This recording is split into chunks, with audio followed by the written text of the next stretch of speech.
welcome you all here. Before I introduce our speaker of today, I want to draw your attention to next Tuesday's lecture when Professor David Katz of the University of Vilnius will speak on how the Baltic countries try to delete the Holocaust from history. We had yesterday at the Foreign Office the meeting of the Forum Against, the Israeli Forum Against Anti-Semitism. Dr. Fray spoke there on this issue. There were others who mentioned this issue of course, trying to balance the genocide of the Jews by the Lithuanian, by an invented genocide of Lithuanians by the Jews. They supported by the Estonians and Latvians who try to get Holocaust Day really eliminated and replace it by by a day in memory of all those who suffered from the Nazis and the communists. So this is in this battleground in which we will today discuss about this battleground on the Holocaust is a battleground everywhere. I'm very, very glad to have Dr. Rafael Medoff here today. Dr. Medoff is the founding director of the David Wyman Institute for Holocaust Studies. David Wyman, of course, is an exceptional figure who has published a non-Jewish person who has published on the American neglect in the Holocaust, and the institute is being led by Dr. Medoff. It mainly deals with America, the response of America to the Nazism and the Holocaust. He has written 11 books, and some of those are up there on the left, or those of you who want to purchase them. And he has taught at Ohio State, at the State University of New York and other places. And this idea, of course, I asked him to speak about, because the battle between, as we get farther from the Holocaust, the battle between history and memory is increasing. There are all kinds of people with agendas on what the Holocaust retroactively should be and how you can abuse it for other purposes, such as the abortion Holocaust, the animal Holocaust, smoking Holocaust. What else do we have? We have a few more. Environmental Holocaust, of course. And if you do not want to see that the world is going to overheat, you are a Holocaust denier. No, that's serious.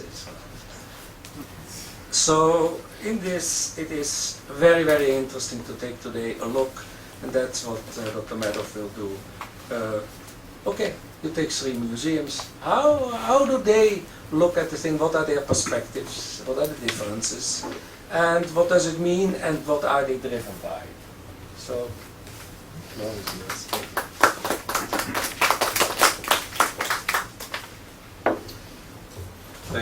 Thank you, Dr. Gristenfeld, and good morning.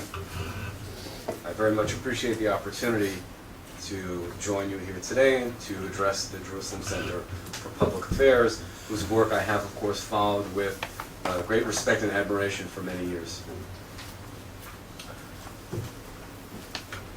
I received an interesting phone call in the airport in New York just when I was on my way here to Israel a week and a half ago. It was from a member of the New York City Council, and he faced the following dilemma. There is a Holocaust Memorial Park in Brooklyn, New York, in Sheepshead Bay, a heavily Jewish area. It's called the Brooklyn Holocaust Memorial Park.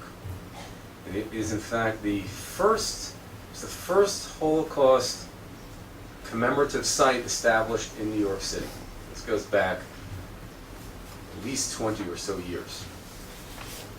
It's a very interesting place. It's set up, it's outdoors. There is a large stone, very large memorial stone on which there's a written description of the major events of the Holocaust sort of carved into the stone. And then there are a number of individual memorial stones around the area. Each of the individual stones refers to, say, a particular person who perished in the Holocaust, and his family sponsored the stone to describe what happened to him. And then there are stones about specific events. There's a stone about the Warsaw Ghetto Revolt, and there's a stone about the Bermuda Conference, and so forth. Each one has a paragraph or so of text. The main memorial stone was written by historians, in fact, primarily by one very distinguished historian who now lives in Israel, Monty Penkower. So the text is a very solid, concise, well-written, and informative description of the major outlines of the Holocaust. What's the problem? The problem is that when a Holocaust memorial or museum or Holocaust institution is funded by local or federal government, that inevitably will create certain kinds of conflicts and pressures that can put a strain on how the historical narrative of the Holocaust is presented. Because when the writing of the Holocaust, or let's say the public presentation of the Holocaust, is taken out of the hands of the historians and subject to the pressures and whims of government forces, then inevitably there are conflicting interests. And this is what's happening in Brooklyn, with the Brooklyn Memorial right now.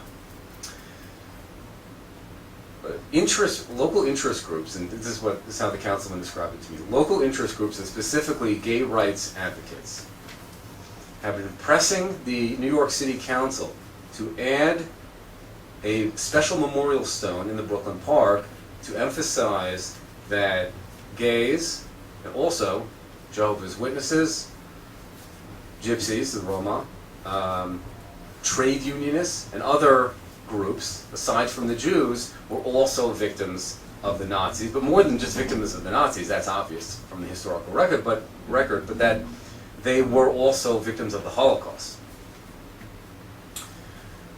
He said that although there were a number of groups, victimized groups that wanted to be included, as I just mentioned, the gay rights groups were the ones pressing it in particular, and gay rights advocates are recognized or perceived as an important political force in New York City politics. And therefore the city council was preparing to accept this request and add several special memorial stones to add these particular groups to the narrative of the Holocaust. This particular council member was very much troubled by what he perceived as a kind of a watering down of the unique Jewish elements of the Holocaust. But what's the problem here? The problem is that it's funded by New York City. If the Brooklyn Holocaust Memorial Park was funded simply by private organizations, survivors organizations, Jewish organizations, then of course they could present whatever they want. There wouldn't necessarily be there wouldn't be a committee connected to the city government that would be overseeing the park and telling them what to do. But since the park was conceived as a city-funded, municipally funded institution, so then the city has a right to get involved. There are pros and cons to involving government entities in the funding of institutions like this, and in my remarks today I'll also be talking about how this figures into the way other institutions, including Yad Vashem and the United States Holocaust Memorial Museum in Washington, how they present different aspects of the Holocaust. For the Jews in Brooklyn who pushed for the creation of this park, and as I say, it goes all the way back to the 80s when Ed Koch was mayor of New York City. I suppose the motives were twofold. One was having the city funded would take the burden off private organizations to worry about raising a budget for it every year. So there are simple financial considerations. I think also there was an important symbolic aspect of this, and that was that the Jewish community, Brooklyn and New York City, felt that it was important symbolically that the city of New York, in an official way, recognized that the Holocaust was something that was very important to a large segment of New York City's population. So there was symbolic value and there were financial reasons to do it, but there's a political price sometimes to be paid, or I should say a historical price to be paid, because now what we're talking about is the historical record. Well, this city councilman, as I said, was very troubled by what he described as potentially the watering down of the Holocaust. But he felt helpless to oppose the resolution because it might cost him votes, and his fellow council members were equally concerned. They might be perceived as indifferent to the suffering of gays under the Nazi regime or the suffering of these other groups.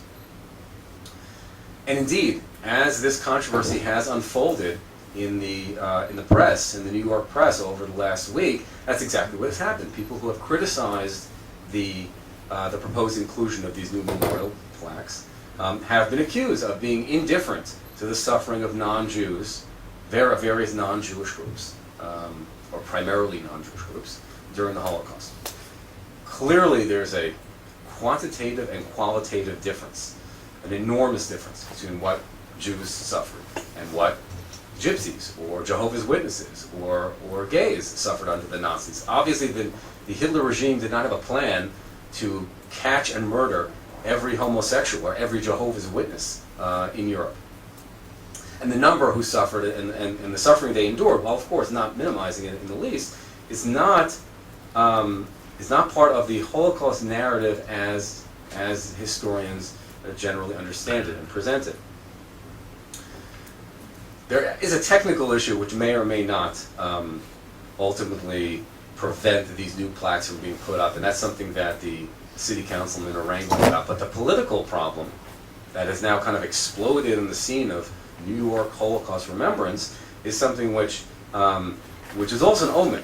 It's a reminder that this kind of thing is probably going to happen again in the future. There are going to be other aggrieved groups or interest groups with claims that may or may not be legitimate, that want to see their cause represented in a place like the Brooklyn Holocaust Memorial Park. And because it's a city-funded institution, city-funded memorial, they will have a basis on which to raise their claims. Hopefully, cooler heads will prevail, and ultimately historians, such as those who actually wrote the original text at that park, will have a say, if not the final say, on what should be included in the narrative. But it's a very vivid reminder of the kinds of the ways in which, as we've said here in the title of my presentation, the ways in which museums, Holocaust memorials are becoming battlegrounds. The institute of which I'm director, the David S. Wyman Institute for Holocaust Studies, has been involved over the course of the past several years in discussions with several important historical museums about what we have pointed out to them are significant flaws or omissions in the way they portray how the Roosevelt administration, primarily, the Roosevelt administration responded to Nazism and the Holocaust. And I want to focus on three institutions in particular, tell you what happened, why they heeded or did not heed our recommendations, and where this may lead us in terms of understanding the broader questions at stake in Holocaust memorialization. Let's begin with the Franklin and Eleanor Roosevelt, Franklin D. Roosevelt Presidential Museum in Hyde Park, New York, Roosevelt's home. So you have in Hyde Park, you have the Roosevelt Institute, which promotes the memory and legacy of FDR and his administration. You have the official Roosevelt Presidential Library, which is, of course, a federally funded institution. There are quite a few presidential libraries in the U.S. I understand in Israel, so far there are only two, the Rabin Center and the Begin Center. But you see a sort of a trend developing, and I would not be surprised if there are more in the future. In the U.S., there are quite a few such institutions. I myself had the interesting experience of serving as a fellow at the Herbert Hoover Presidential Library, which is in his hometown in Iowa, where some years ago I was studying Hoover's interest in Hoover's response to the Holocaust and his interest in Zionism. Anyway, so in Hyde Park they have a presidential library and a museum.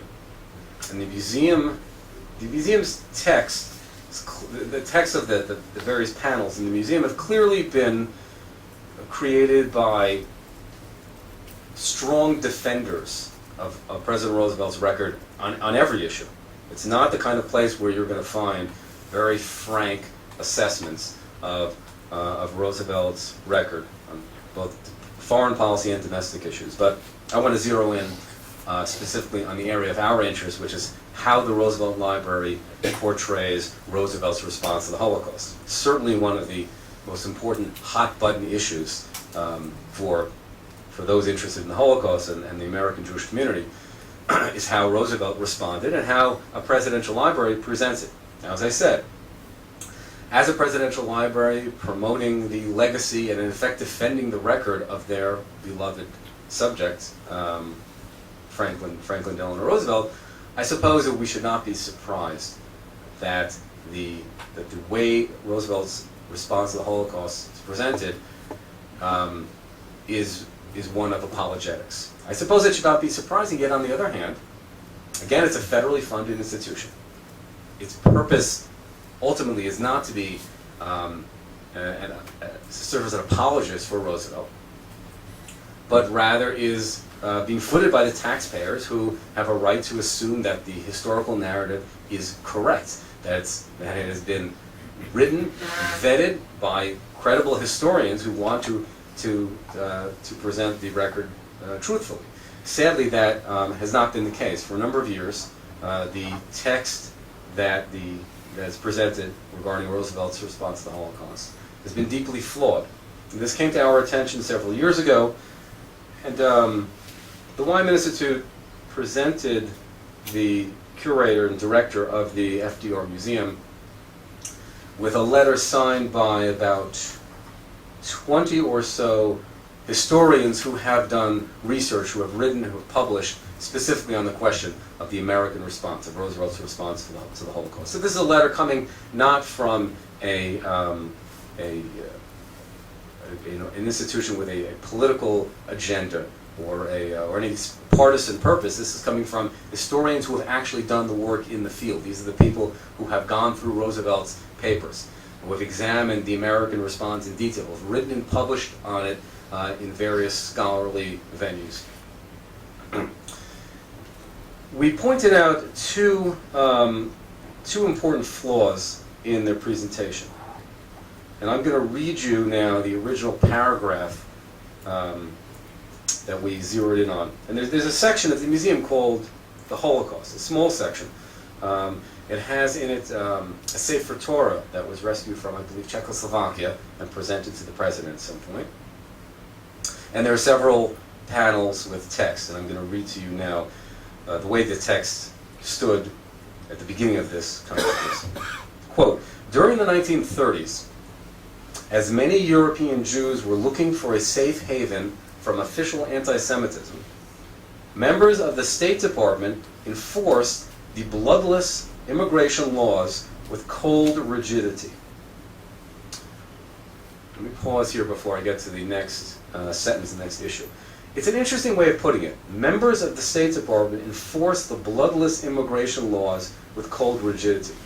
On the face of it, it might seem like a reasonable way to describe the problem of American immigration laws keeping most Jews out of the U.S., most Jewish refugees out of the U.S. during the Holocaust. But I submit to you that, in fact, this sentence itself is very flawed in one important way. Now, on the one hand, yes, there were immigration laws, and they were bloodless. I guess by bloodless meaning they had no heart. These were laws that were enacted back in the 1920s, before the Great Depression. The major motive was not fear of Jewish refugees taking jobs. Unemployment was not a national crisis as it was later.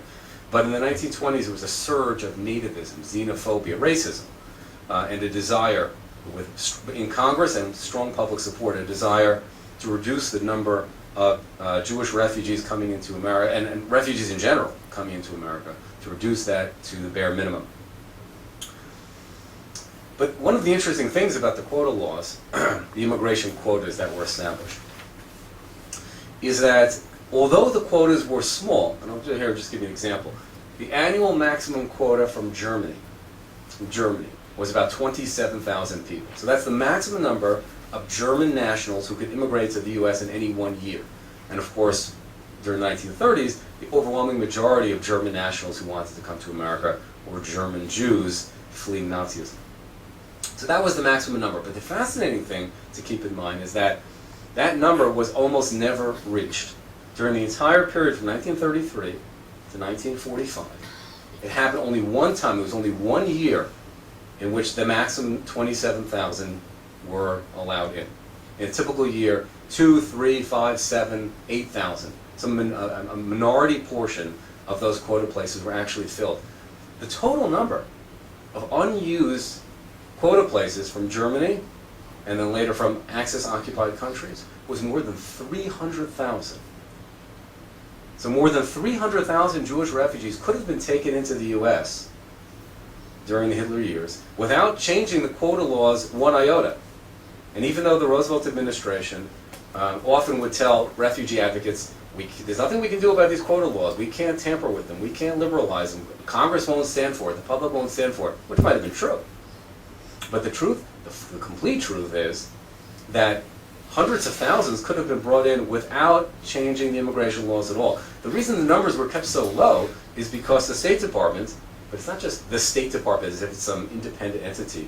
The State Department, which is part of the Roosevelt administration, deliberately set up a series of bureaucratic obstacles to make it extremely hard and complicated for a refugee to even apply for permission to enter the U.S. And just to give you a sense of this, here's a photocopy of the actual application form that you had to fill out if you wanted to apply for a visa.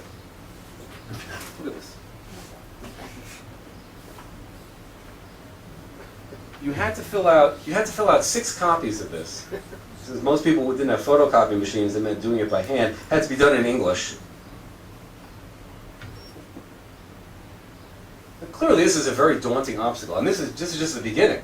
Beyond the application forms which Professor David Wyman has referred to as paper walls. Beyond this, a would-be immigrant had to provide financial guarantees. They had to have someone in the U.S., a friend or a relative in the U.S., who was willing to guarantee supporting them financially if they couldn't find adequate employment here. So, to bring us back then to the Roosevelt Museum, when you talk about the State Department enforcing bloodless laws, fair enough, they did do that. They enforced these laws, but it's not as if they did so without the approval, the knowledge and approval of President Roosevelt. The State Department is not some separate government. It carries out the policies of the president. And top State Department officials kept the president fully aware of the policies they were implementing. In fact, it was Roosevelt who, in 1940, put in charge of refugee matters his old friend and former ambassador to Italy, Breckinridge Long. FDR knew that Long was a vehement opponent of immigration, probably exactly why he put him in charge of these issues, and Long kept the president updated. So Roosevelt knew what was happening. So the reason this sentence bothered us is it seemed to us a deliberate attempt to shift responsibility, to make it seem as if the State Department are the bad guys, Roosevelt's the good guy, don't blame him. Now, let's go a little further. Then the very next sentence in this panel in the Holocaust section of the Roosevelt Library. Yet even Roosevelt's bitterest critics concede that nothing he could have done, including bombing the rails leading to Auschwitz in 1944, would have saved significant numbers from annihilation, let alone dissuaded the Nazis from doing what they were so intent on doing. And that's it. So that's how the Roosevelt Library presents FDR's response to the Holocaust. Nothing, they say, nothing could have been done to rescue more Jews, and even Roosevelt's bitterest critics admit it. So they claim. I don't know what they had in mind here exactly, because why would anybody be a bitter critic if they're admitting that FDR did everything he could? It doesn't sound like very bitter criticism to me. So we challenge these two points. We argued that the the line about the State Department and immigration needed to be expanded a little bit to make it clear that we're not talking about something that Roosevelt was unaware of. We argued that it was absurd, I'm paraphrasing, we didn't use the word absurd, but it was absurd to claim that even Roosevelt's critics agreed nothing could have been done. And we also pointed out, that most importantly I would say, several ways in which things could have been done, moreover, things that were done during the Roosevelt years to save Jews from the Holocaust. And the examples we gave were, first of all, the rescue of about 2,000 mostly Jewish refugees from Vichy, France in 1940-1941 by an independent rescue activist named Fray. Fray went to France, developed a network of local contacts, local people to help him rescue Jewish refugees who had been fleeing from other parts of Europe and who were stranded in France, could not get out. And Fray, together with his network, smuggled many of them, literally going over the Pyrenees, taking them on mountain trails over the Pyrenees into Spain and bringing them to freedom. Many of them were very famous artists and intellectuals, including the painter Marc Chagall, the philosopher Hannah Arendt, the novelist Leon Feuchtwanger, who, by the way, Fray's people smuggled out of a detention camp dressed in women's clothes. There was a lot of daring do and real courage, real courage, because Fray, Fray and his helpers were putting themselves in great danger. The reason Fray's mission came to an end in early 1941 is that the Germans and the Vichy French complained to the Roosevelt administration. And so the administration canceled Fray's passport, forced him out of the country. And one of Fray's most important allies was a diplomat at the U.S. consulate in Marseille by the name of Harry Bingham. And because the Roosevelt administration realized that Bingham was playing a role in all of this, they transferred him out. They sent him to Portugal and then to Argentina, and thus ended the rescue network. But to say nothing could have been done when, in fact, here were a couple of, a very small group of Americans who did something, was clearly contradicted by the historical record.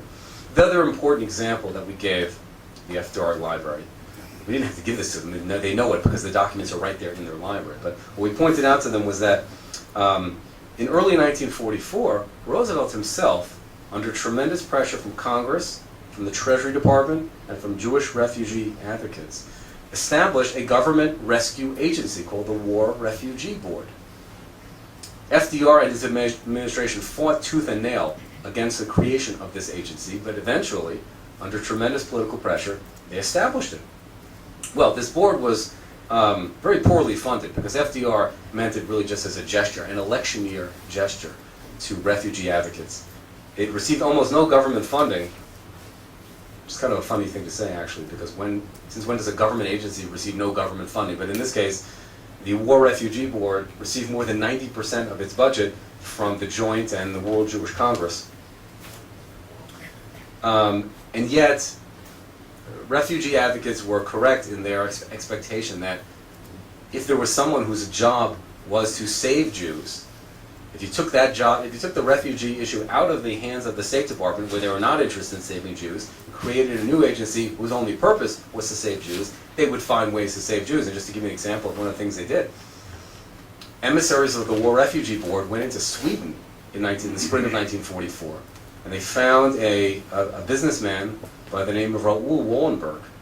They persuaded him to go to German-occupied Budapest, and they gave him the money that he needed to carry out the extraordinary rescue work that we all know he did in 1944.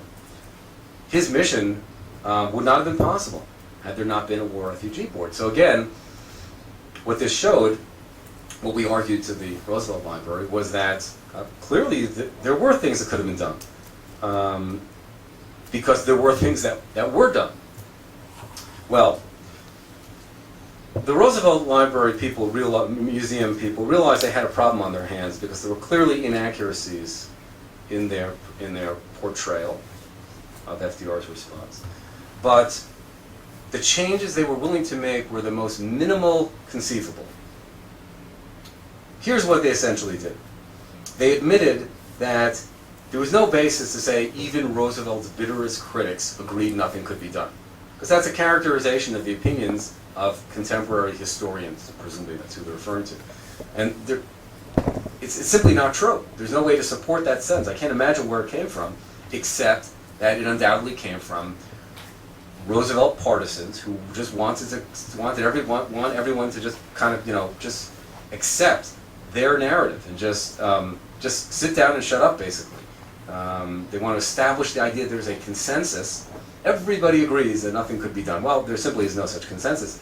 On the contrary, historians who have done research on Roosevelt's record, I'm not talking about pundits and partisans and columnists, I'm speaking of the historians, the people who signed our petition, our letter, of course do not concede that nothing could be done. They say quite the opposite. So that's the change they made.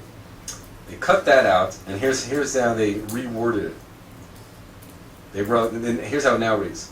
Historians today continue to debate whether specific actions FDR and the U.S. could have taken, including bombing the rails leading to Auschwitz in 1944, might have saved significant numbers from annihilation.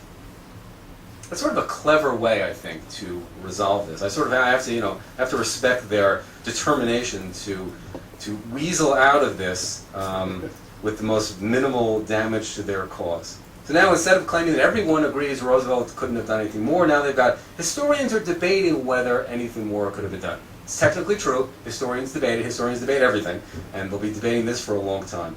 But that's the most they were willing to do. As for the line about the State Department, no, they wouldn't change that. And I'm not surprised, really, because that, too, was technically, minimally accurate in a certain sense. And since we could not point to a specific factual mistake in that sentence, the problem was a tremendous omission and an attempt to present a twisted narrative, but within the letter of the grammar they use, and so that sentence remains unchanged. So an unsatisfying end, at least for the time being, to our dealings with the Roosevelt Library. A small change, and better than nothing, certainly, but not a lot better than nothing. Museums in Washington, which is really saying something, because if you know Washington, there are a number of remarkable, extraordinary, attractive museums and similar institutions. And the fact that the U.S. Holocaust Memorial Museum outdraws all of them is really quite something. And of course, the majority of the people who visit the Washington Museum are not Jewish. Large numbers of student groups come there to learn about the Holocaust. So it's performing an extremely important public service.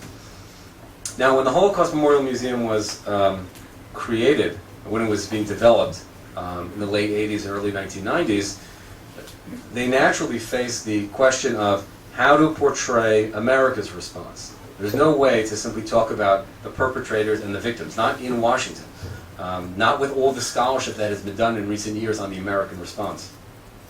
It had to be included. I don't know what went on behind the scenes in terms of the staff historians trying to decide how much of the American response and what to portray about it. But sad to say, when all was said and done, when the museum opened and the exhibits were unveiled, the American response was portrayed in a very inadequate way.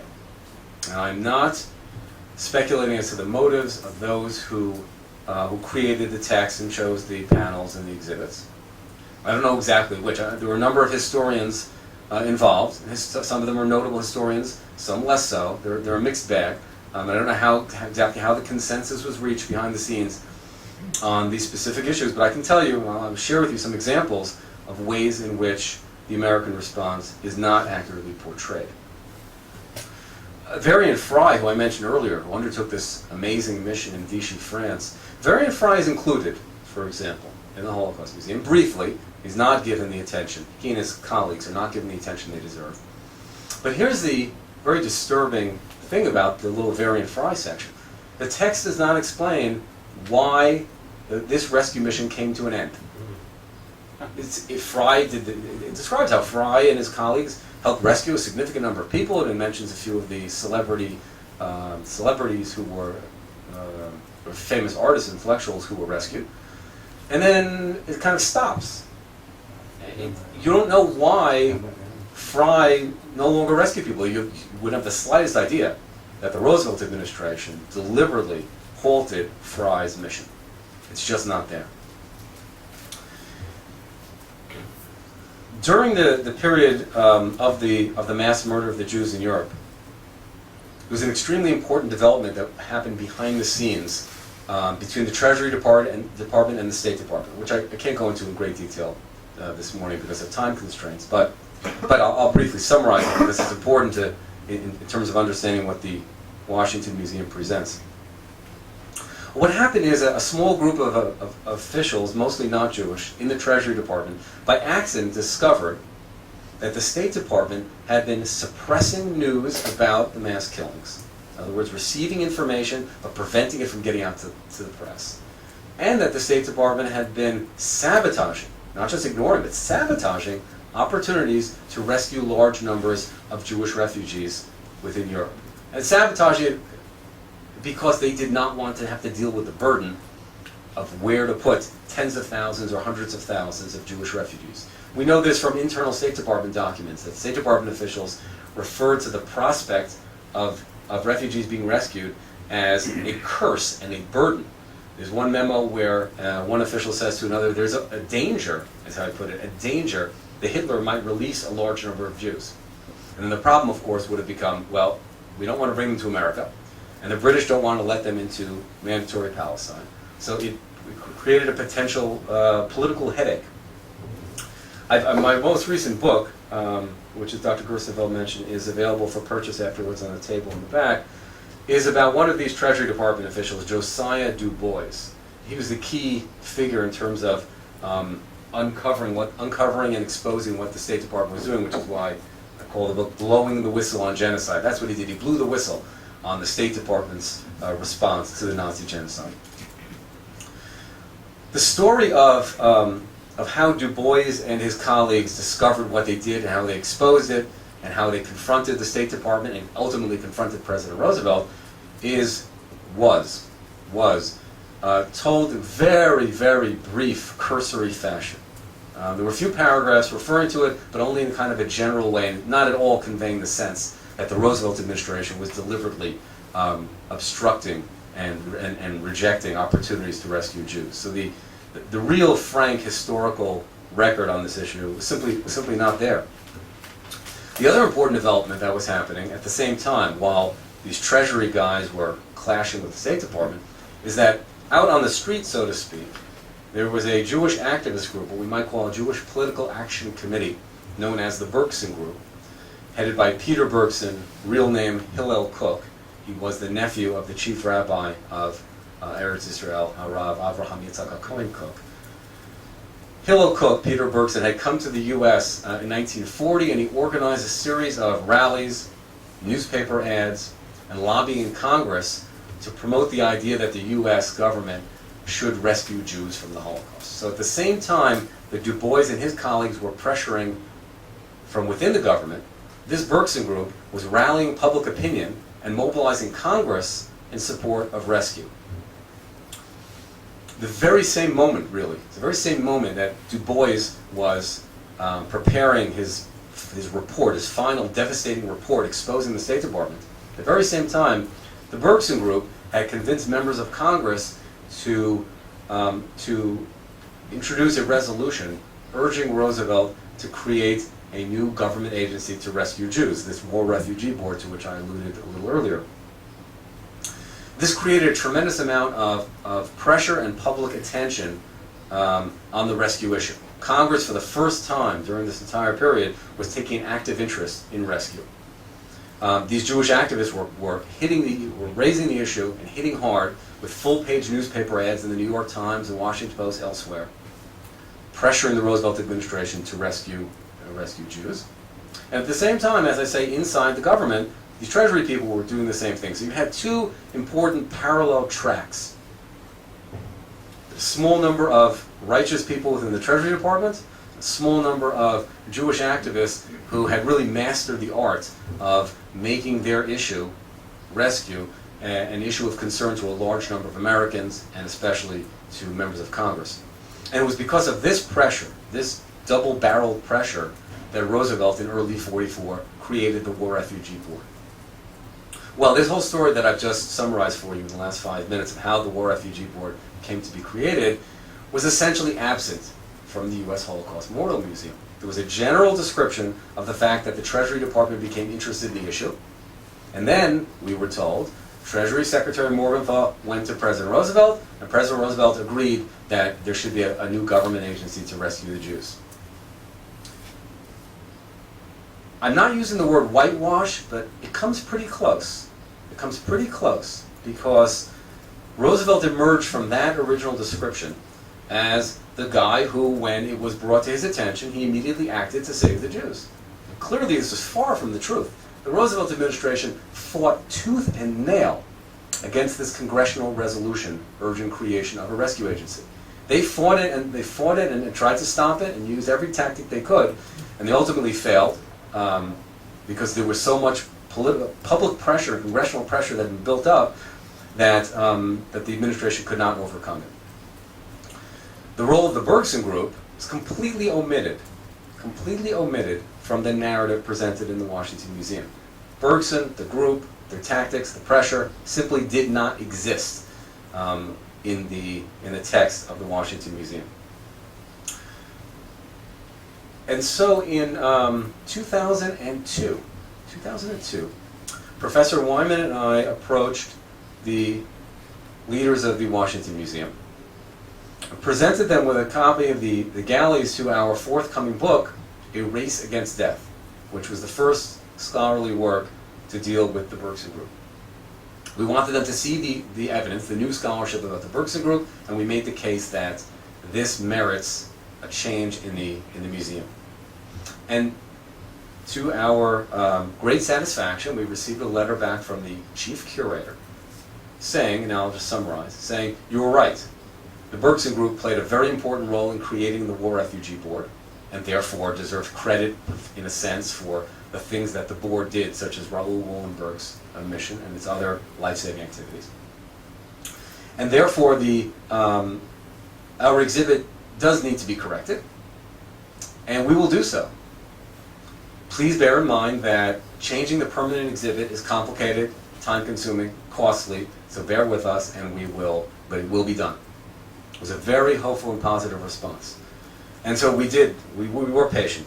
A year went by, and then two, and we corresponded with the museum just to see what's happening. And we were told, "Don't worry, we're working on it," which is fine. But then 3 years and 4 years. When it got to almost 5 years, we began to suspect that maybe there was something going on behind the scenes that was slowing things down, because it should not take 5 years to change a couple of panels of text. To this day, I don't know what the reason was for the delay, but I can tell you what broke the logjam. We persuaded Elie Wiesel to get involved, to weigh in on this. Wiesel felt strongly that the Bergson Group needed to be acknowledged. And we brought in, interestingly enough, the Speaker of the U.S. House of Representatives, Nancy Pelosi. Nancy Pelosi became interested in the issue because we discovered in our research that her father, who in the 1940s was a congressman from Maryland, had been involved with the Bergson Group, had been one of the Bergson Group supporters. Since then, by the way, she's written an autobiographical memoir where she describes how proud she was to learn of her father's involvement with the Bergson Group, and she's mentioned some speeches. Once the Speaker of the House of Representatives was involved, then things began to happen at the Washington Museum. They're a federally funded institution. Their budget is legislated by Congress. They would have been hard-pressed to ignore the wishes of both their former chairman, Elie Wiesel, and the Speaker of the U.S. House of Representatives. And so I'm happy to tell you that about a year ago, 2 years ago, they officially announced they were going to change the exhibit, and about a year ago, they finally did change the exhibit. And now, if you go into the U.S. Holocaust Museum and you look at the section on the American Response, you'll see one of those full-page newspaper ads that the Bergson Group placed in the New York Times. You'll see a photo of the now famous march by 400 rabbis in Washington that the Bergson Group organized in 1943, and which, among others, Dr. Ephraim Zuroff, who's sitting in the back, has written about in his important book on the American Orthodox response to the Holocaust. So you have a photo of those rabbis marching. Suddenly, they've been written back into history.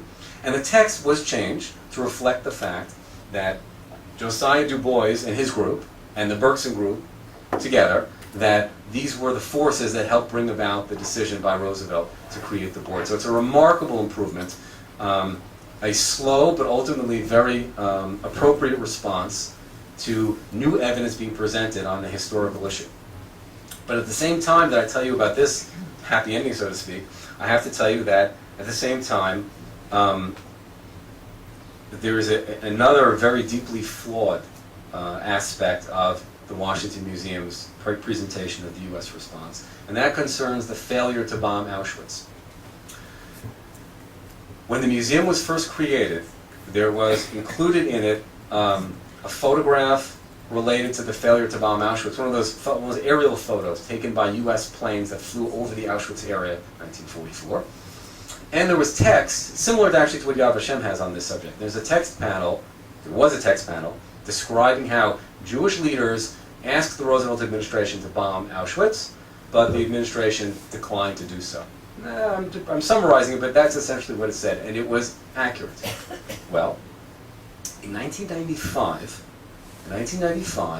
under pressure from the Franklin and Eleanor Roosevelt Institute, the one I mentioned earlier, which supervises the museum at the FDR Library, pressure from the Roosevelt Institute convinced the Holocaust Museum to change that text, to change it for the worse, as you'll see. Here's what they did. Now it says, because of this change, now it says, some Jewish leaders requested a bombing of Auschwitz, but others opposed it because they were afraid that innocent Jews in the camps might be killed. The United States, after weighing the different factors involved, decided not to bomb the camps. That's essentially what it said. So, with this important shift, they've taken it from being Jews asked for the bombing and Roosevelt wouldn't do it.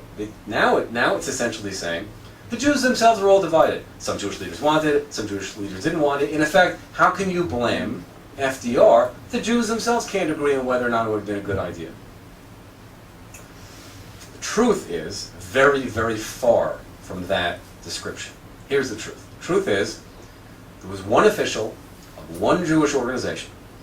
This was Leon Kubovitsky of the World Jewish Congress. One official of one American Jewish organization who argued at the time that bombing Auschwitz would be a mistake because the bombs would kill people in the camp.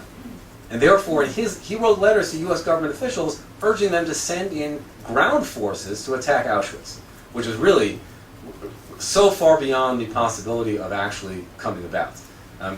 The idea of bombing from the air, of course, did not succeed. And the request did not succeed. And that bombing from the air, which was far less hazardous to American military forces than sending in ground troops. There was no way the administration was going to send in ground troops. But nonetheless, that was his view. Fine, he's entitled to his opinion. There were several dozen other Jewish organizations and leaders who specifically urged the Roosevelt administration, allied diplomats, the War Department, even the Soviets, urged them to bomb Auschwitz from the air, destroy the camp, destroy the gas chambers, destroy the crematoria, and destroy the railways leading into the camp, even though they knew that people in the camps might be harmed in the bombing. But by that time, now we're talking about the spring, summer, fall of 1944, enough was known about Auschwitz that it was understood by American Jewish organizations that the people in these camps were being killed every day. At the peak, 12,000 a day in the late spring of 1944, early summer 1944. So there was no doubt that these were people doomed to be murdered at any moment anyway. So the idea of knocking out the gas chambers and crematoria seemed to make sense. And the Roosevelt administration rejected every one of those requests. I'm not going to go into great detail on the whole bombing issue, except to say that the way in which the Washington Museum changed that text basically took a text that was historically accurate and made it historically inaccurate, and clearly for what one would call political reasons. This was pressure from an interested group, from the Roosevelt Institute, to change it so that their guy didn't look so bad. That didn't take 5 years. And it probably didn't take 5 years. It couldn't have, because the museum was not even 5 years old at that point. That's where it stands now, by the way. We at the Wyman Institute have repeatedly appealed to the museum with documents proving that this information is incorrect. The museum has not budged. I don't know if it will. That's where it stands. Now, by contrast, Yad Vashem, this will be the third and final of the institutions that I'll be reviewing in this regard this morning. Yad Vashem's panel about the failure to bomb Auschwitz is quite well done. It could be longer, sure, but as you may know, they have a very large, they have an enlarged photo, one of these aerial reconnaissance photos of Auschwitz. These were photos taken by American and other Allied planes in the spring of 1944 in preparation for bombing German industrial sites, oil factories, that were located within a few miles of Auschwitz. So you had, in that period of time, you had Allied planes flying over the area, photographing it, including the death camp and the mass murder machinery, in preparation for bombing, but not for bombing the mass murder machinery, for bombing these other targets that were considered legitimate military targets. For an American bomber to have traveled a couple of miles from hitting the oil factories to hitting the crematoria would have taken very minimal effort, involved minimal risk. So the policy of the Roosevelt administration was not to make even the smallest effort to go out of its way, to use any military resources, even the most minimal, to save the lives of the Jews in Auschwitz or elsewhere. So Yad Vashem's panel about the failure to bomb is perfectly accurate. There's a large reconnaissance photo, which what the photo demonstrates is that Allied planes were there and could have bombed. And there's text describing, sort of summarizing the issue. You may recall that when former President Bush, then President Bush, visited Yad Vashem about 2 years ago, he saw that exhibit and he commented to, and reporters there heard him and quoted him. He said, "We could have bombed Auschwitz and we should have." He's not the first American president, by the way, to have said that sort of thing, but that's the most recent comment by a U.S. president on the subject. The bombing panel is fine, and there are several other aspects of the American response that are chronicled in Yad Vashem. For example, there's a very effective and accurate display on the voyage of the St. Louis, the infamous voyage of the damned. 900 German Jews trying to reach Cuba and then America in 1939 were turned away. So you have a panel on the St. Louis. There's a panel on the references to the Bermuda Refugee Conference and the Evian Refugee Conference, two conferences convened by the Allies that ostensibly were intended to help resolve the Jewish refugee problem, but which did nothing of the sort. So they're there. So you've got St. Louis, Bermuda, Evian, you've got the failure to bomb. So you have a number of aspects of the American response.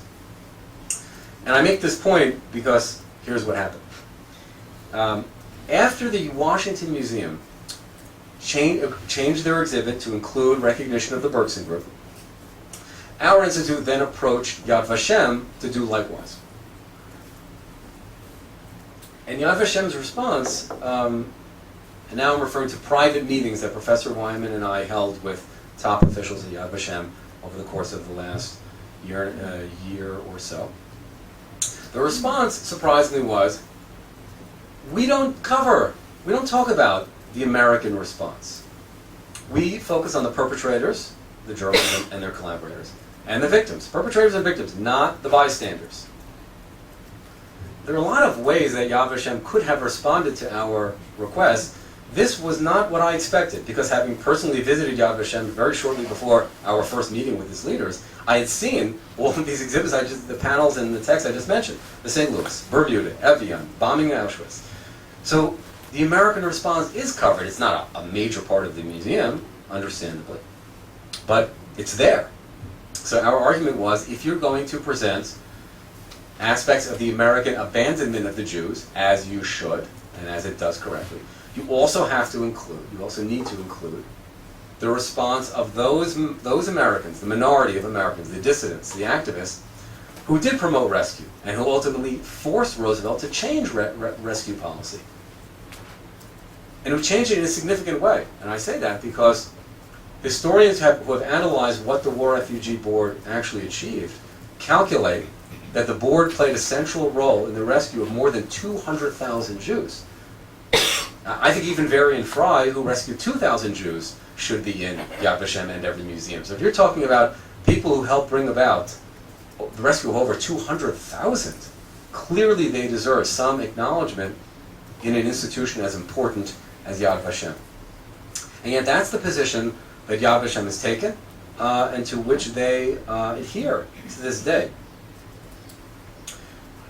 We organized a petition by more than 100 prominent Israeli political and cultural figures, people from right to left. I think it must be the first time that, for example, Moshe Aarons and Shulamit Aloni were side by side on the same petition. In fact, we put their names right next to each other. We wanted to emphasize that this is really this is not a partisan issue.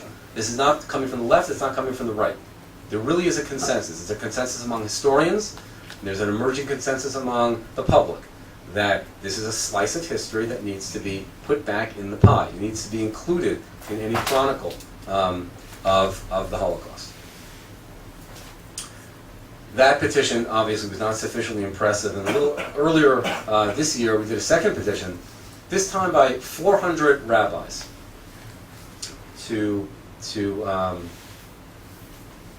linked in a sense to the 400 rabbis who marched in Washington in 1943.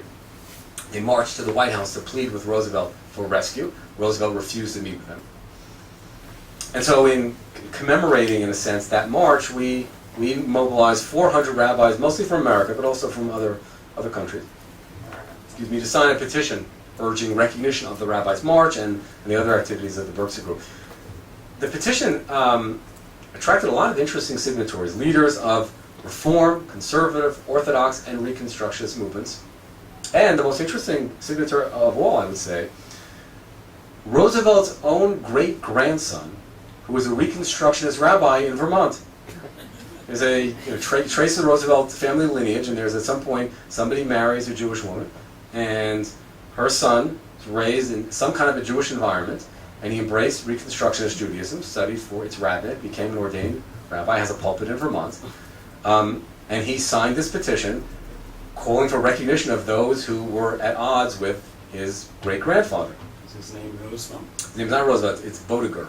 B-O-E. It would have been funny to have a Rabbi Roosevelt. Can't get everything. Can't get everything. I would have appreciated the irony of that. I certainly would have. But in any event, these are just ways of demonstrating to Yad Vashem that there is a significant body of public opinion that would like to see the Bergson Group recognized. 400. Pelosi. Well, she's not a rabbi. This is a position by rabbis. They work in the States. For 400 rabbis, to get 400 rabbis to sign a petition, rabbis from all denominations, there's no small feat, I have to tell you. It does not happen very much. I believe in connection with Jonathan Pollard's imprisonment, it's probably the only other time that such a large number of rabbis have been able to sort of put aside other issues and come together. On the other hand, I have to say that the Bergson issue is not the only issue that Yad Vashem has had to deal with. And although I think they've responded very poorly so far, on the issue of the Vatican's response, however, I'm pleased as a historian. I'm pleased to note that they've not altered their panel on the response of Pope Pius, despite tremendous pressure from the Vatican. As you know, when the Pope recently visited Israel, he would not visit the museum part of Yad Vashem because he's so troubled by the fact that the photo of Pope Pius and the caption actually tell the truth about Pope Pius, and that's not something that they're comfortable with because what the text says is that Pius, and I'll quote here, abstained from signing the Allied declaration condemning the extermination of the Jews. That's a simple fact. In December 1942, the Allies issued a statement acknowledging, verifying, condemning the Nazi mass murder of the Jews, and the Pope was asked to be one of the signatories and refused. It's a fact.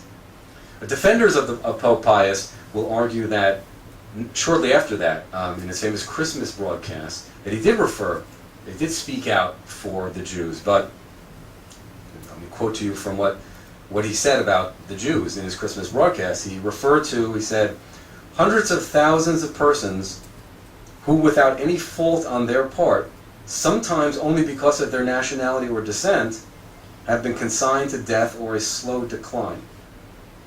So who's missing from this Christmas broadcast about the Jews? The Jews. There's no Jews. It's a very vague statement. Maybe it means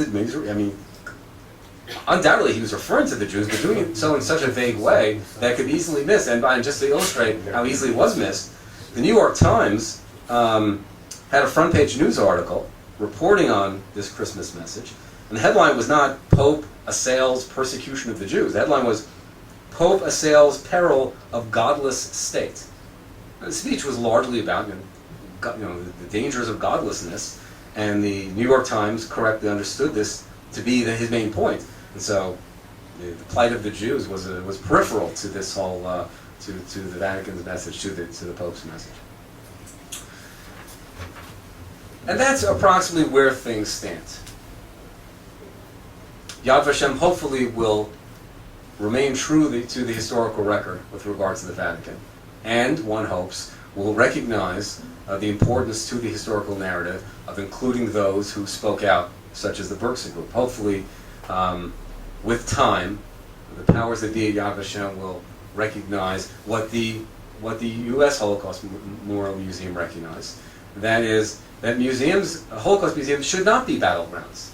Should not be battlegrounds. There are plenty of places for historians, for the experts, for the public to battle over these issues. But in a museum such as Yad Vashem, or the Washington Museum, or the Roosevelt Library, that's where the final correct historical description of the events in question should be presented. I'm happy to take any questions. It's very enlightening. Thank you very much. It was very, very enlightening. Two quick questions. Number one, I missed the point about why the U.S. Treasury Department showed an interest in the rescue of Jews as opposed to the State Department. And two, given the fact that the revelations about Roosevelt and his attitude towards the rescue of Jews did not come out until many decades after his death, could you speculate on the reasons that Eleanor Roosevelt was positively inclined towards the new state of Israel and even came here to visit in his early years, had something to do with her knowledge of her husband's real attitude towards Jews? Well, as for the Treasury... Let's take them, if you can, Yeah. 3 by 3, because otherwise it becomes... Oh, okay, go ahead. Fine. I was on the Okay, three. so that's the Treasury Department and Eleanor, okay?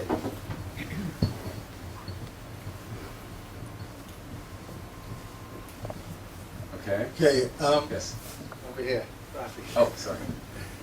All right, first of all, it's a shame that no one is here from Yad Vashem to answer your question. And I think part of this also has to do with the attitude. You know, there was a big debate whether or not to honor Jews who tried to save Jews during the Shoah. Now, there's the same way that they honor Hasidei Umot Ha'olam. And the decision was made, at least until now, they decided not to do it, because that's what Jews should do. Okay, and this it's not exactly the same, but there are some similarities that might have influenced the thinking. But I want to ask you another question, and that is that if we can summarize what the Wyman Institute has done until now, you've basically focused on two major issues. One is the failures of the Roosevelt administration to save Jews, and of course that's most appropriate in an institution named for David Wyman. And the other thing is, and this is also appropriate, of course, to focus public attention on the important role played by the Bergson Group. So let's assume that all the museums that you approached would have changed their exhibitions. Then what do you do? In other words, you have other objectives that until now you haven't touched, other heroes that you want to focus on that until now you haven't focused on.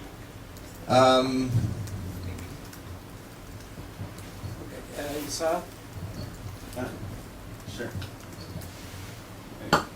My name's Israel Charney, so I first want to say alone that I'm very happy to meet you after all these years. I respect very deeply the courageous, fighting, thoughtful work that you're doing, very much like Louise and Fall Center, and I'm happy to join in periodically in signing some of the petitions.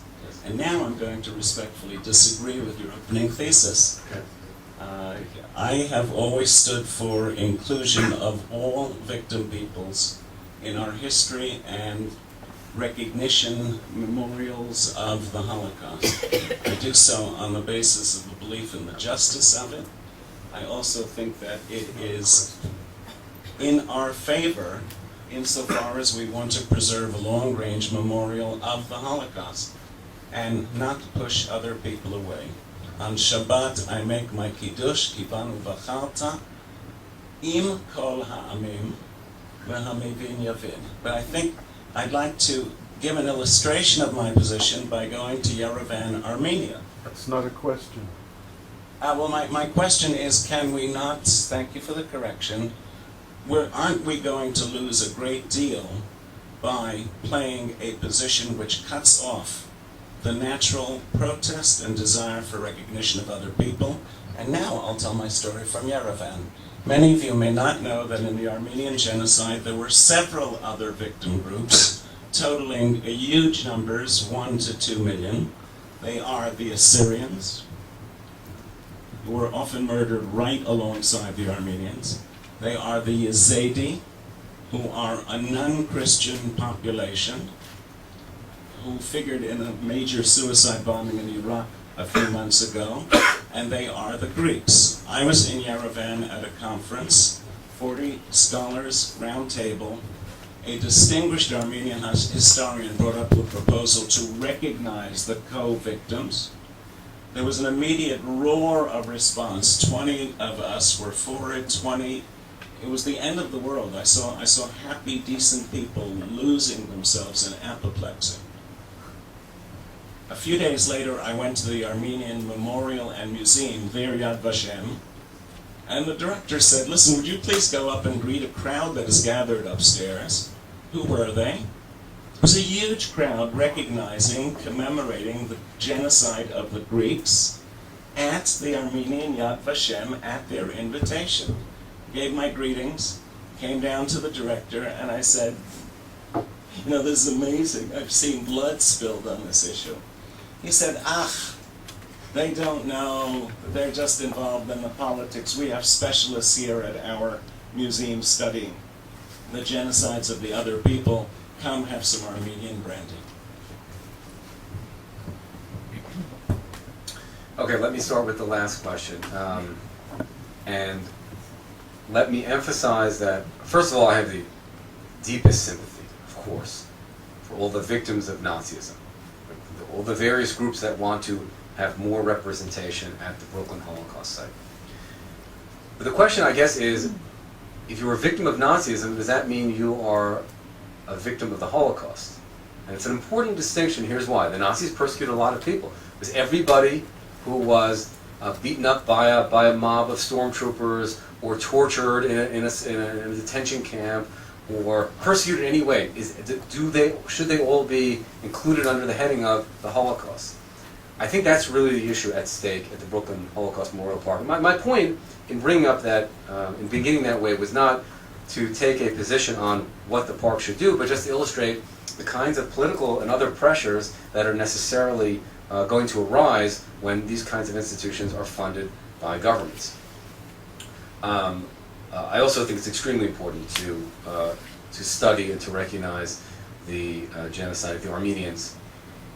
More contemporary examples such as Rwanda, you yourself and your colleague Professor Richter have done very important work in terms of talking about genocide today and threats of genocide today. And these are all extremely important subjects that should be kept high on the public agenda. But in terms of this question of, as the councilman put it, watering down the Holocaust, that's an important. There are very important distinctions between what happened to Jehovah's Witnesses and what happened to the Jews of Poland and Germany and Hungary and so forth. So that was, I think, the point I was making in that regard. We'll go back to the first question. It's not that you missed the point about why the Treasury people got involved. I didn't have time to address it, but I'll summarize it now very quickly. The World Jewish Congress had a plan in early 1943 to ransom a number of Jewish refugees, mostly in Romania and France. But in order to do it, they needed dollars. They needed to send dollars into Axis territory, which normally was prohibited in wartime because of the fear of the money falling into the hands of the Germans. So in order to get permission to send money into Axis territory, you needed a special approval of the Treasury Department and the State Department. And that's how the Holocaust kind of accidentally came across the desk of Josiah Du Bois at the Treasury Department. He had to sign off on this request to approve the funds, which he did. when the request then went over to the State Department, that's where it started to get tangled up, delayed, stonewalled, and almost killed. And that's what got Du Bois and his colleagues deeply interested in what was going on in terms of the State Department's response. Ordinarily, it would not have come across his desk. He's really an accidental hero. He's not someone who had any special interest in or knowledge of Jewish affairs, but when presented with this humanitarian tragedy, he found it in his heart to put aside his normal daily tasks and his normal job and to try to save people from death. The subject of Eleanor Roosevelt's response to the Holocaust is a big subject. And I can tell you, though, that it will be an important part of the forthcoming volume of the most important biography of Eleanor. It's called Eleanor Roosevelt. The author is Professor Blanche Wiesen Cook from the City University of New York. The first 2 volumes have been published. Volume 2 goes up to about 1938, just before Kristallnacht. So there you start to get a sense of Eleanor's interest in the Jewish refugee issue. And when Volume 3 comes out, she'll go into more detail. Eleanor's views were not the same as her husband's, to put it very simply. Eleanor, by the way, among other things, met with Peter Bergson on 3 occasions, twice in the White House. Her door was open. She was interested in what they had to say. She did not extend herself greatly, but she did a number of things which were helpful to their cause. At one point, for example, she recorded a brief message which the Bergson Group arranged to be broadcast by radio into occupied Europe, trying to give the Jews hope. She attended a mass rally, it was actually a pageant, as they described it, called We Will Never Die, that the Bergson Group staged in major cities in 1943 to raise public awareness about the Holocaust. And the First Lady attending this event caused something of a sensation. There was a photo on the front page of the Washington Post of her going into the performance. So she helped give some credibility to their work. And she had a syndicated newspaper column called My Day. After she saw We Will Never Die, she devoted a part of her next column to the topic. And the result is that millions of Americans who had really never heard about the Holocaust, because the major papers were burying it in the back pages, suddenly read about it from the lips of the First Lady. So that was important. It's possible she could have done more, but again, this will be analyzed by a scholar who has really delved into the subject much more deeply than I have, Professor Cook. Dr. Zuroff raises the interesting question of recognition of Jewish rescuers of Jews.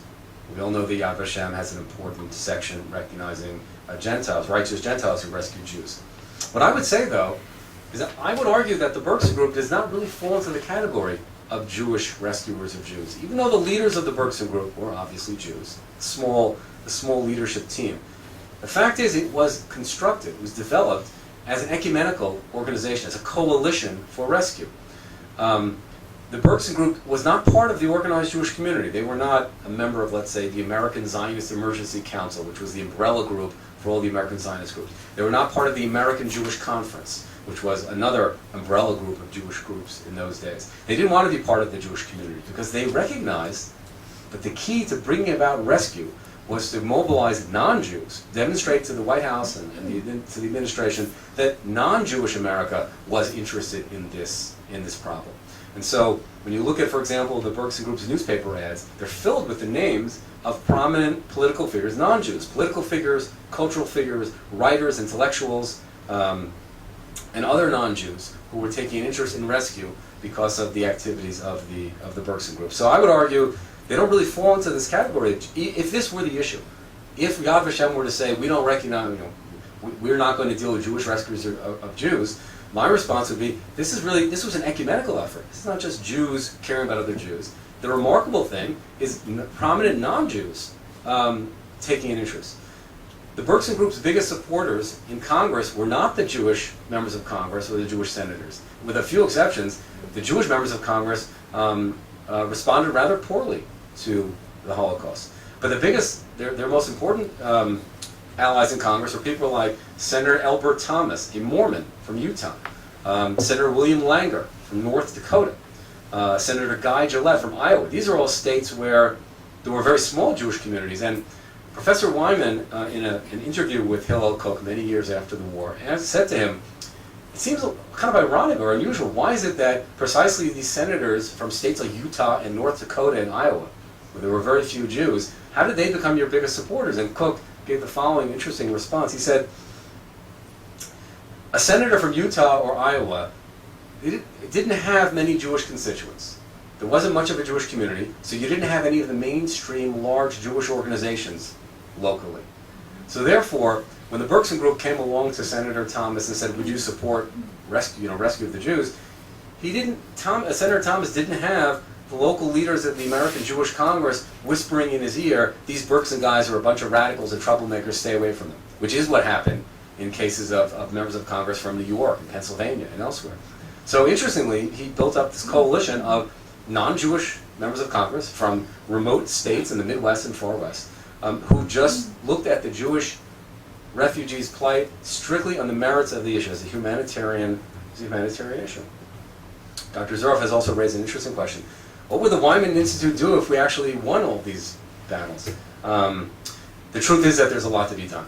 And Professor Wyman is the first to say this. Professor Wyman's famous book, The Abandonment of the Jews, is really just the first major step in researching and understanding the American response, but by no means was it the final word. On the contrary, there's been very important new scholarship on different aspects of the American response in recent years. And just to give you an example, who is it that bought a copy of Buried by the Times? Do you have that book? Could you hold it up? Just a few years ago, the first scholarly study of the New York Times coverage and lack of coverage of the Holocaust was published. Buried by the Times by Professor Laurel Leff of Northeastern University, who, like Dr. Zuroff, is a member of our academic council. And I want to tell you, by the way, about another very important new work of scholarship that has just come out, just in the last few weeks, from Cambridge University Press. It's called The Third Reich in the Ivory Tower. The author is Professor Stephen Norwood, University of Oklahoma, also a member of our academic council. This book exposes for the first time how major American universities, the elite universities, Harvard, Columbia, and the others, how they attempted to have, and they did maintain warm relations, friendly relations with the Hitler regime during the 1930s.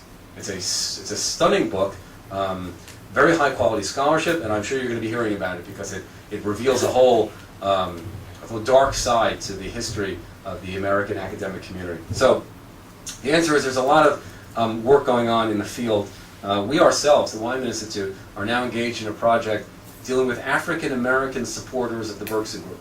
The whole subject of how American ethnic minorities respond to the Holocaust has barely been explored. This is an area that needs a lot more work. Irish Americans, Italian Americans, and as I say, we're doing now work on African Americans, prominent African Americans, like Langston Hughes, the writer, and Zora Neale Hurston, another writer, Paul Robeson, the entertainer, and many others who are actively involved with the Bergson Group. It's not how you normally think of black-Jewish relations. You think about blacks and Jews in America, you think about Jews helping blacks, right? Jews active in the civil rights movement, Jewish philanthropists funding historically black colleges, and so forth. Here what we're finding is the reverse. Here we're finding prominent African Americans helping the Jewish cause, the Bergson Group in promoting rescue. So there's a great deal still to be done, even if by some miracle Yad Vashem and the others finally do correct the flaws in their exhibits.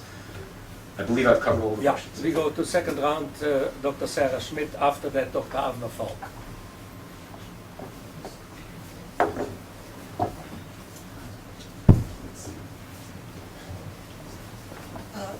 Two comments and then a question. First, one of the reasons why I believe the Bergson Group has not been recognized appropriately by Yad Vashem is they had very strong ties to the Irgun, and Yad Vashem, like the American Holocaust Museum, is a political institution funded by major political groups here. Secondly, roughly 1982, roughly 30 years ago, I was deputy director of the President's Commission on the Holocaust, a commission that was set up by then President Carter at the instigation of Stuart Eisenstadt to found the Holocaust Museum in Washington. There were many planning meetings. At every single one of those planning meetings, there were large protests outside in Washington on K Street, on Major Street, of gays, of gypsies, of other groups that were carrying signs, much like you see of the protests in Iran today, determined to be included in the Holocaust Museum. Probably more distressing to me, however, and a subject that Manfred brought up earlier, was there were representatives of each one of the extermination camps on the President's Commission. The chairman was Elie Wiesel. He and everyone had a different memory. Already then in 1981, 81, people were expressing different memories of what happened in different camps. Elie Wiesel, with a very, very hard hand, I'm sorry to say this, insisted that his memory was the accurate and one and only memory that would be presented, and several people left the Holocaust Museum meetings in tears at the way in which they were treated by Elie Wiesel. The question, however, I now teach students from abroad at Hebrew University, and these 22, 23-year-old students have as a major factor in their identity Holocaust remembrance. That's more important than connection with Israel or other things that we could mention. These are not students who are well aware of Holocaust history.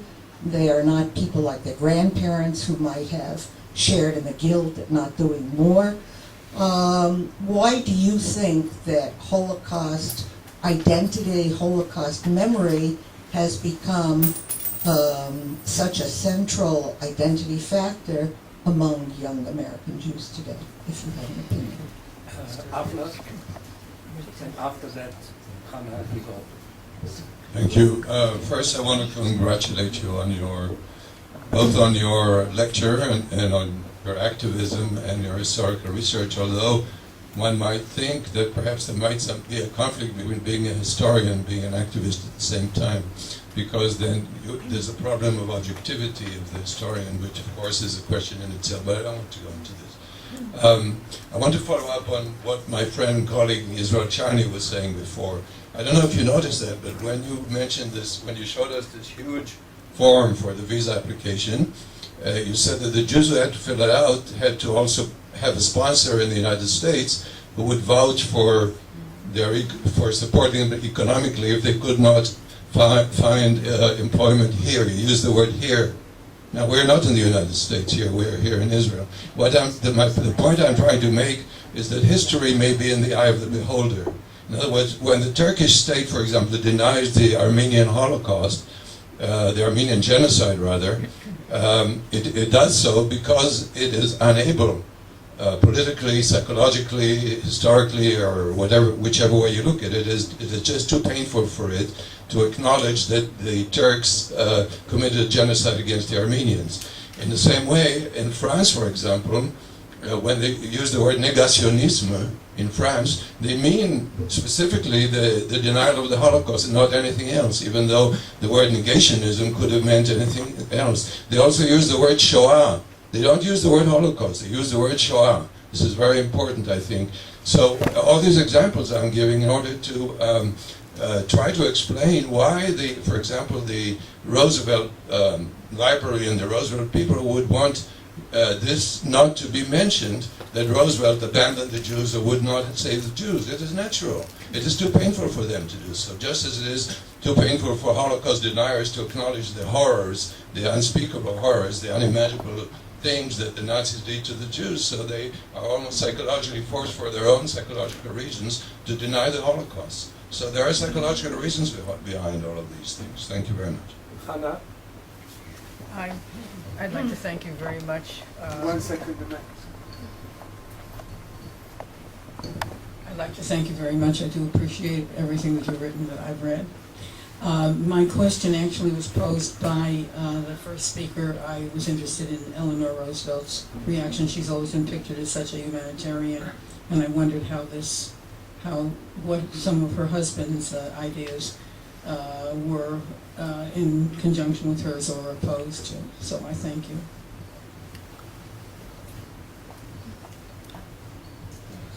Oh, leave it there. It's anyhow easier.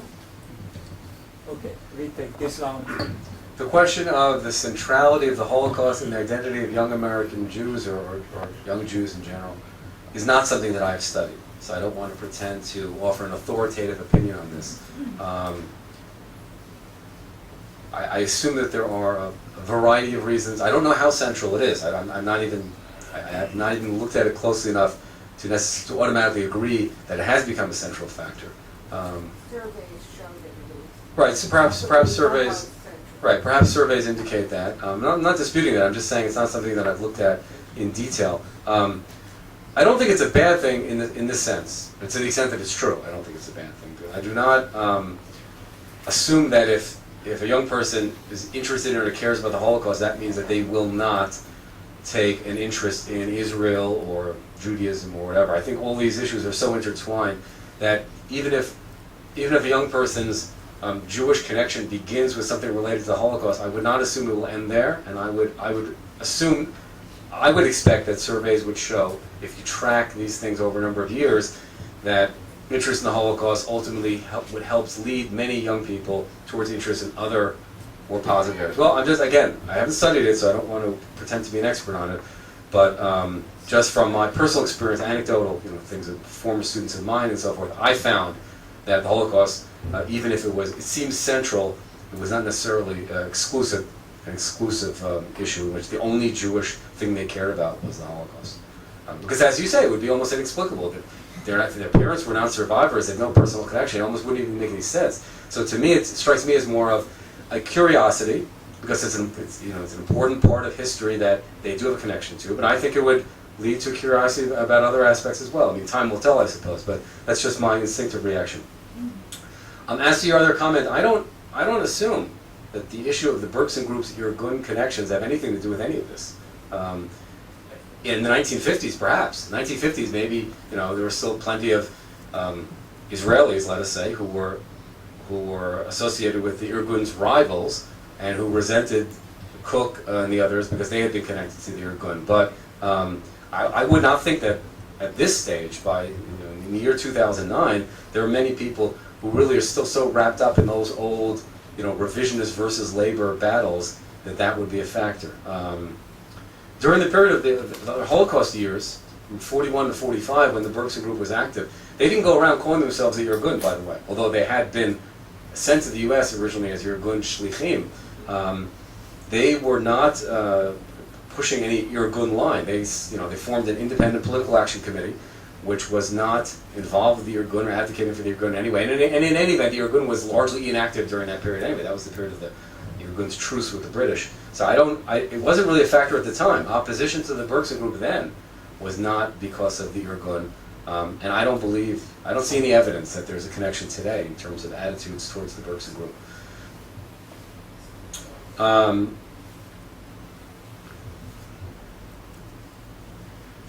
You'll forgive me for having accidentally used the word "here" in that sentence you quoted. I wasn't accusing you.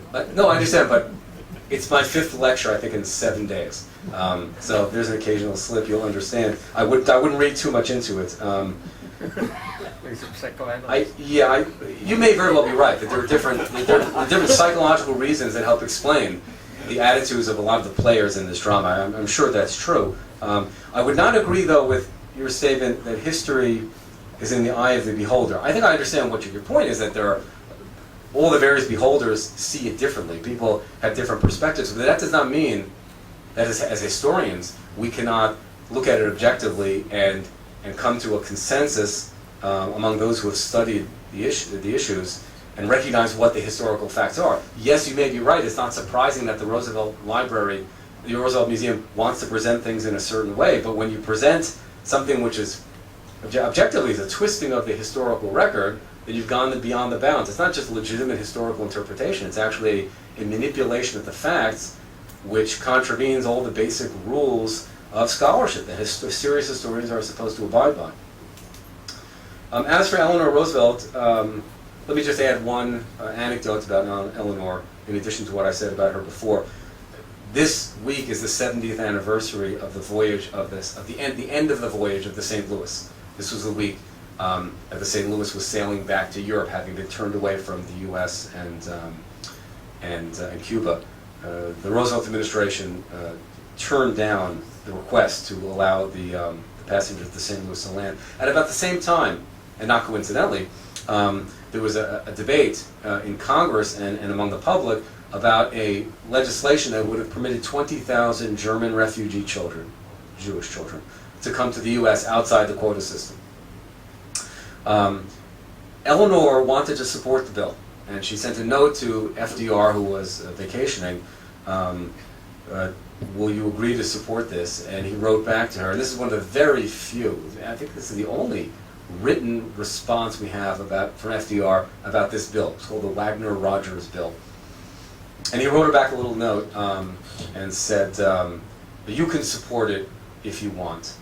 Actually, there are two written responses by FDR. This is one. You can support it if you want, but I'm not going to take a stand on it. The second thing was a congresswoman from New York sent a note over to the White House asking what's the president's position on the Wagner-Rogers bill. And he sent the letter went from the State Department to the White House, and the president wrote on the top of it, file no action, FDR. And he sent it back over to the State Department. Eleanor did not publicly campaign for the Wagner-Rogers bill, although she let it be known that she was sympathetic. She did not publicly campaign for admission of the refugees from the St. Louis. So there were limits to how far she would go, but she certainly went much further than her husband did. Last round. Organization that it's pushing a political agenda. They think that Hillel Koch was the single most important rescuer in the Allied world during the Holocaust, but their belief in how central he was can be disputed historically. As well, he said, Medoff and Koch have engaged in a public campaign to smear Yad Vashem. They are screaming and yelling to try and get Yad Vashem to put up an exhibit about Peter Bergson. That's not how you do it. If you want something done, you make a serious proposal. So my question is, how do you respond to those claims? Can that count as all three questions? Yeah. I said, can that count as all three? Because there was quite a bit there to address. Look, I would prefer if you take the last because of the, Abraham. You just start. No. Good. I could. 1 second. Yeah, here. No, It's coming. No, I thought that you were first. I have no question, but I have a story. Make it short. I'm a Holocaust survivor. I was a little boy then, and from Holland, after months of traveling and smuggling through borders and all kinds of things, we arrived in Cuba in 1943. And my mother had a sister in the United States, and everything was supposed to be smooth to get the visa, and we were already in an advanced stage of receiving the visa, and suddenly we were noticed by the American consulate in Havana that everything was cancelled. Now, I have a document, an authentic letter which my mother wrote in those days, where she spells out everything what happened. Of course, she did not know that FDR was behind the cancelling of the visa, but it may be interesting to read through the whole story and the deliberations about it. So I have a copy of it for you. Thank you. Eli, last question. A couple of medical points related to what we've heard today.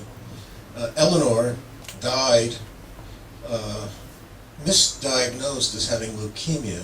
She in fact had tuberculosis diagnosed by a medical student one day before she died, so she could have been saved. She died at Columbia, my alma mater.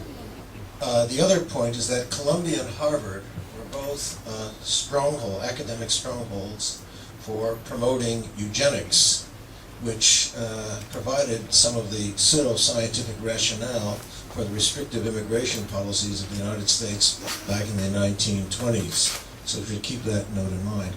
Now I have a question to Dr. Medoff.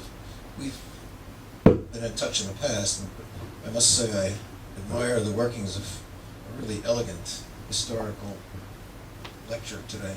I found it very, very entrancing. Going forward, I would say, pursuing what Dr. Charney said, I would not talk about watering down, but watering up the Holocaust. and how we can use the Holocaust to empower ourselves to bond with other threatened groups with whom we now have to bond in fighting what I call a worldwide axis of genocide. Sudan, North Korea, Iran, Syria, and I should also add genocidal terror. I think the role model here is the workshop run by Hillel Neuer in Geneva as the Alternative Geneva Conference. My question to you is the kind of question no historian would feel comfortable answering. What would Peter Bergson have done in the current scenario?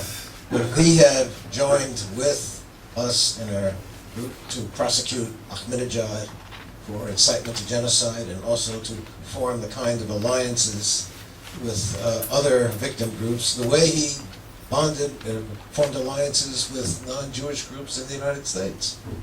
Let's go fast forward. I know historians don't make house calls and don't make prognoses, but let's see. I'm going to challenge you as a doctor. Yeah, no, that's good. Historians don't make house calls. I've never heard that one. No, you're absolutely right. You're absolutely right, though. I won't speculate on that. It just wouldn't be fair. It wouldn't be fair. It's the memory of any person who is no longer here to say what he would have done. But the Bergson story does present a number of obvious and important lessons. Different people apply those lessons and understand them in different ways today. The Wyman Institute does not take a position as to exactly how they should be applied, but I don't think anyone can read about the work of Bergson or Du Bois for that matter and not come away feeling like there's something to be learned here that applies to our own time. These are not just things that happened in the distant past, but there are moral lessons that can be derived from the experiences of people like this. So let me turn my attention then to Yad Vashem. And let me begin by saying it saddens me when a spokesman for Yad Vashem engages in name-calling. There's been no screaming, there's been no yelling, not from our side. There certainly has been no smearing. On the contrary, we have made it very clear that we have the greatest respect and admiration for the work of Yad Vashem. The Wyman Institute has the highest regard for Yad Vashem's work, and our interest in bringing the Bergson story into Yad Vashem's museum is, in fact, to strengthen the important work that Yad Vashem does by bringing to public attention these unsung heroes who promoted rescue. The idea that the Wyman Institute is, as you said, pushing a political agenda simply has no basis. We're not a political institution. We're not affiliated with any political party or faction or movement here or in the United States. We're not even a Jewish organization. We're named after and we're led by a very prominent non-Jewish, a Christian historian, the internationally renowned expert on America's response to the Holocaust. We're not part of the Jewish organization, the Jewish organizational world, or any of the Jewish political debates. So that's not a reasonable characterization of our work. The official response of Yad Vashem, as I say, has been, yes, Bergson should be recognized, but not in this museum. So the official position has been not to just debate the merits of the issue, the historical issue, but rather to say that's not the right place for it. But Dr. Silberklang did write an article which appeared last year in Makor Rishon and also was it in the Jerusalem Post or Haaretz? Jerusalem Post, in which he did make one very interesting argument about the historical issues. And this is what he claimed. He claimed that in the case of the opportunity to rescue Romanian Jews in 1943, that something the Bergson Group did actually undermined the chances of rescue. He actually used the word torpedoed an opportunity to rescue the Romanian Jews. Now, to just briefly refresh your memory, it was actually the very first major newspaper ad that the Bergson Group placed in the New York Times in February 1943 was headlined, "For Sale to Humanity, 70,000 Jews at $50 apiece." And the ad described how the Romanian government had offered to let 70,000 Jews leave Romania to escape from the Nazis, simply for the cost of transportation, which was calculated at about $50 per person. So the Bergson Group raised this issue in public in order to try to draw attention to an opportunity to rescue the Romanian Jews. Dr. Silberklang, in his article in Makor Rishon in the Post, I just want to double check that it was in the Post and not ours. What he claimed was that by publicizing this offer, this rescue opportunity, by publicizing it with an ad in the New York Times, the Bergson Group ruined the whole thing. That's why the whole possibility of saving those Jews fell apart, because the publicity made it impossible for the Romanians to work out a deal with the Allies. Well, he is simply wrong. He's simply wrong about that. And one of the reasons we know he was wrong is because if you look at the ad in the New York Times, that ad was not the first publicity about the Romanian offer. On the contrary, the ad was placed because the New York Times itself had run a news article a few days earlier about this Romanian offer. And the Bergson Group, seeing that the original article was not getting enough attention, decided, hey, let's take a full page, almost a full page ad, and drum it up again in very dramatic terms. And they had Ben Heck, the playwright, who was terrific at writing these kinds of eye-grabbing headlines. They had him he came up with this headline, "For Sale to Humanity, 70,000 Jews," as a way to dramatize it. But so the information about the Romanian offer had already been in the public, was published in the New York Times. So it's not the Bergson Group suddenly exposed secret negotiations and then ruined everything. But the real icing on the cake here is this. In the journal Holocaust and Genocide Studies, back in the early 90s, which is a journal at that time co-published by Yad Vashem itself. Today it's the major journal published by the United States Holocaust Memorial Museum in Washington. In that journal, back in the early 90s, appeared an important scholarly article by an Israeli Holocaust historian about the Romanian offer. David Silberklang was one of the editors of the journal at that point, and if you look at the article, you see he's the one who actually translated it. It was translated from Hebrew by Dr. Silberklang, published in Yad Vashem's own journal. The article is about the Romanian offer, and the article explains how and why the offer fell apart. And the author says explicitly that the Bergson Group's newspaper ad had nothing to do with the reasons for the offer crumbling. He says it explicitly. Dr. Silberklang himself translated it. He published it. Now, this is he agrees with it. This is he. Doesn't mean he agrees with it.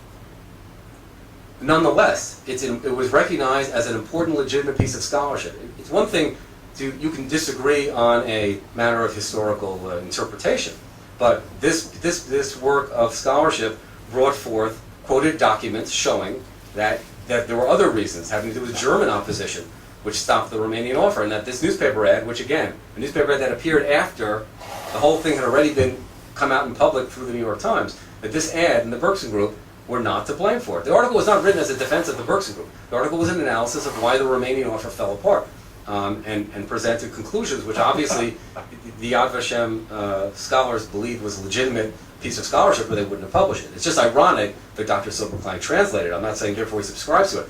Obviously he doesn't subscribe to it because he wrote in Makor Rishon claiming something, but not presenting. But he did not present in Makor Rishon or the other article any proof that this was the case. He simply said it.